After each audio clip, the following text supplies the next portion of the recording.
Güzel insanlar, bir Azerbaycan hayatına bakın, bir toylarımıza bakın. Ne kadar israf var, aman Allah'ım. Mezarların üzerindeki abilere bakın. 100 bin, 200 bin, 1 milyon neye lazımdır? Kime lazımdır bunlar? İsraf değil bu. Bir insan bir toyda 10 cür, 20 cür, 30 cür su içip yemek yiyebilir mi yani? Buna ihtiyaç var mı? Ölüye 3, 7, 40, 52, ne bileyim cuma akşamı, kara bayram geçirme israf değil. Biz pulumuzu, servetimizi neye kaçırıyoruz güzel insanlar? Allah buyurur ki israfa gömülenlere hidayet yoktur.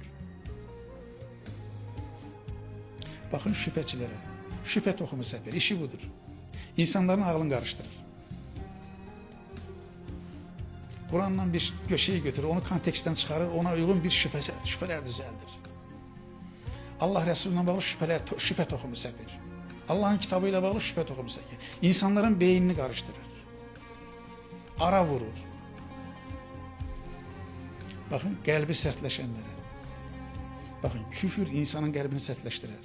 Acımasızlık insanın kalbini sertleştirir. Haram insanın kalbini sertleştirir. Kibir, tekebbür ve kin insanın kalbini sertleştirir. Yani o kalp merhamet duygusunu itirir. Uca Allah buyuruyor ki bir insanın kalbinde merhamet duygusu yoksa ben onu hidayete yönetmeyeceğim. İnsanın kalbi yumuşak olmalı. Yani merhametle dolu olmalıdır. Sertlik taraftarı değil Allah güzel insanlar. Bakın yalan danışmayı tabiat haline getirenlere.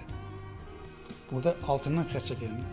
Sadece yalan danışmakları değil ha. Yalan danışmak çirkin bir şey. Ama değil ki bu adamlar yalan danışmayı tabiat, karakter haline getirirler. Adamın aldığı nefeste yalan.